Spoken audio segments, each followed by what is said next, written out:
Good morning po, sir. So, Vision po.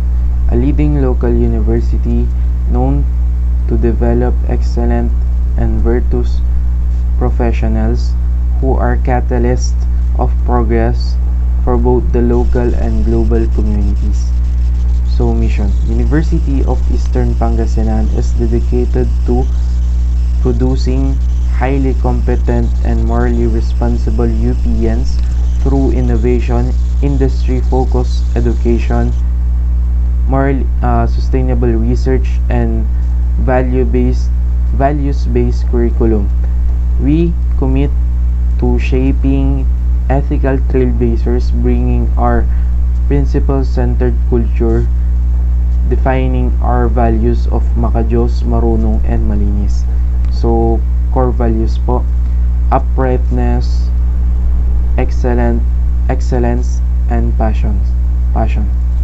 So, ang naging teacher ko po nung Networking 101 ay kayo po sa RPM. So, ang mga natutunan ko po ay marami po. Unang-una po nating naging topic nun is yung patungkol po sa local network, yung iba't ibang devices po, yung mga hardwares na nakakonect sa local area network. Tapos po yung iba't ibang types ng networks tulad ng local networks, personal area networks, wide area network, at marami po pong iba. So natakal din po natin yung patungkol sa network topographies, yung iba't ibang topography like bus topography, star topography, mesh topography, yung iba't ibang topography po. So next, natakal din po natin yung patungkol sa mga patungkol po sa IP address, kung saan chine-check po natin yung IP address ng mga laptops. Then ganoon din po sa networks, yung IP address po noon, yung mga DCP po, yung kung saan po siya nakakonect na network, ganun sir. So natakal din po natin yung patungkol sa paano po gumagana yung internet, yung activity niyo po sa amin, yung patungkol sa how internet works, yung sa YouTube link, yung paano po nagko-connect yung internet sa network, sa website po, ganun. So paano po dinideliver ng website yung information from website to another website, ganun po.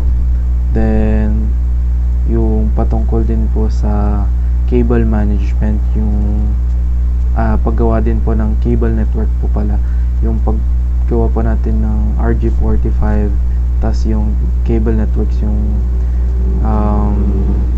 tawag dito, yung cable po na outdoor na UTP cable na Cat6 po. So yun, naging marami rin pong naubos na RG45. So next po natin ginawa nun is yung patungkol po sa Cisco Packet Tracer, kung saan gumawa po tayo ng parang blueprint ng mga networking devices na connected to each other.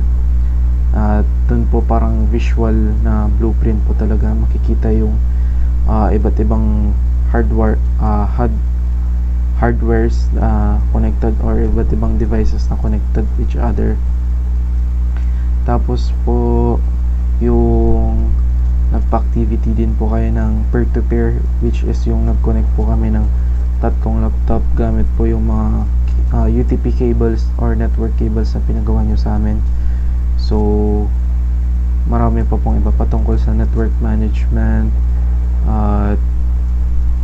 yung mga securities, yung pag-manage po ng mga networks, ganyan din po yung ethical na paggamit ng social medias, ganun din po.